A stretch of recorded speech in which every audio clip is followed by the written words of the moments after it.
Hello friends, welcome to back my YouTube channel Heer Sono. તો આજે આપણે એક ગવારનું શાકની રેસીપી બનાવતા શીખવાના છે, તો તમે એન્ડ સુધીમાં વિડીયો જોજો. તો સૌપ્રથમ આપણે આદુ અને લસણ લઈ લેવાનું છે, ત્યારબાદ તેની પેસ્ટ કરી લેવાની છે.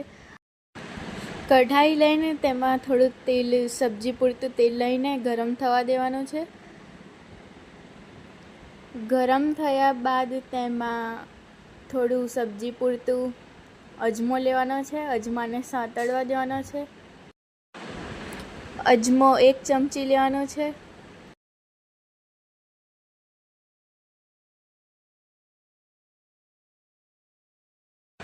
અજમો બરાબર રીતે સાંતળાઈ જાય એટલે આદુ લસણની પેસ્ટને એડ કરવાની છે. આદુ લસણની પેસ્ટને એડ કરીને તેને પણ બરાબર સાંતળવા દેવાનો છે.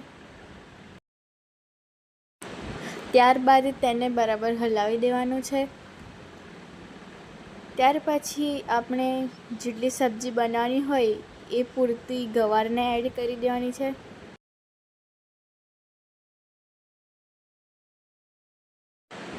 ગવારને એડ કર્યા બાદ આપણે હવે તેને ગવારને બરાબર રીતે હલાવી દેવાનો છે.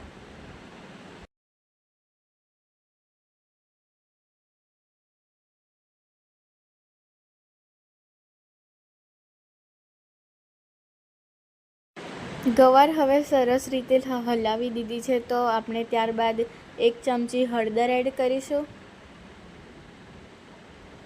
1 ચમચી ધાણા જીરું એડ કરીશું અને 2 થી 3 ચમચી મરચુંને એડ કરીશું.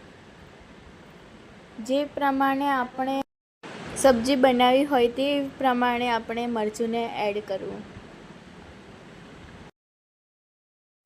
ત્યારબાદ સબ્જીને સરસ રીતે હલાવી દેવાનો છે.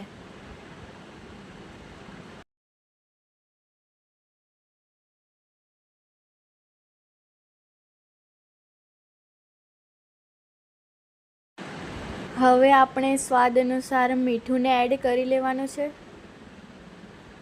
1 થી 2 ચમચી અમારે જરૂર હતી એટલે અમે 1 થી 2 ચમચીને એડ કરી છે. તમારે જે પૂરતું પ્રમાણે લાગે તેવી પ્રમાણે તમારે એડ કરવું.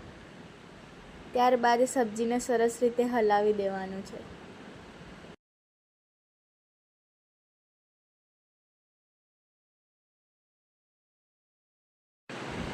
હવે સબ્જીમાં થોડું અડધો ગ્લાસ પાણી જેટલું એડ કરી દેવાનું છે. તેમાં